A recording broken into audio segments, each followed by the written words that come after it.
ከታችኛው የጀርባ አጥንት ጫፍ እስከ መሃል አናት ጫፍ የሚገኙ ሰባቱ የኃይል አዙሪቶቻችሁ በህብር መስራት የማይችሉ ከሆነ ድካም፣ ተስፋ ማጣት ብሎም አካላችሁ ባትሪ ነውና ራሱን እንኳን ቻርጅ ማድረግ አቅም እንዲያጣ ነው የሚያደርጉት። በሰውነት ላይ የሚሽከረከሩት የኃይል ማዕከላት ቻክራዎች ናቸው። እነዚህ ቻክራዎች ታዲያ በስጋ ላይ ሳይሆን ስጋን ቀድሞ በሚገኘው አካል ላይ ነው የሚገኙት። ይህ አካል ደግሞ መንፈስ ወይም ደግሞ በተለምዶ አምስተኛ ባህሪያተ ስጋ የሚባለው ነገር ግን የመጀመሪያው ባህሪያተ ስጋ ላይ የሆነው ላይ ነው። ሰዎች የትኛው ቻክራ ነው የተዘጋውንስ እንዴት ነው መክፈት የምችለው የሚሉ ከሆነ የኃይል ዝውውር በሰውነት ላይ ክፍት እንዲሆን በማድረግ ነው።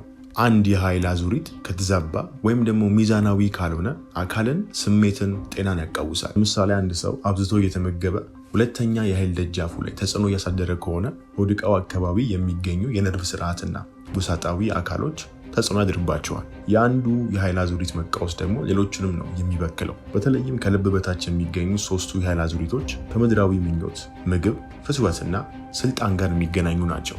አብዛኛው ሰው በዚህ ሁኔታ ውስጥ የሚቆይ ከሆነ ሙሉ ሰዋዊ ኃይሉን ሳይገነዘብና ሳይጠቀም በሞት ወደ ቀጣይ የህይወት ሽግግር ልምምዱን ሳይጨርስ ይሄዳል። የምንገኘው የኃይል ማዕከል ውስጥ ነው። አይታችሁ ከሆነ ስለ ቻክራ ሲነሳ ከጀርባው ስለ ኃይል እየተነሳ ነው የሚገኘው። ኃይልን በደንብ መገንዘብ ይጠበቅባቸዋል። ስለ ኃይል ደግሞ ሙሉ ምዕራፍን በማበርከት መጽሐፈ ሰማያዊ ምዕራፍ 3 ይህንን ይዳስሳልና ይነበብ።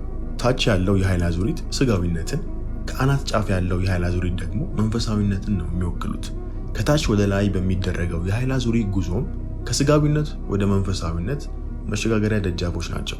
ሰውም የረሳውን ማንነቱን ከጀርባ ሆኖ እየመራ የሚገኘው የማይታየው ዓለም መገኛ መንፈስን እንዲረዳም ያግዛሉ። የሚታየው እውነታ መሰረት የማይታየው ነውና የሚታየው ላይ ሳይሆን የማይታየው ላይ ትኩረት በምታደርጉበት ሰዓት ላይ የላቀን የህይወት ልምምድ ትለማመዳላችሁ።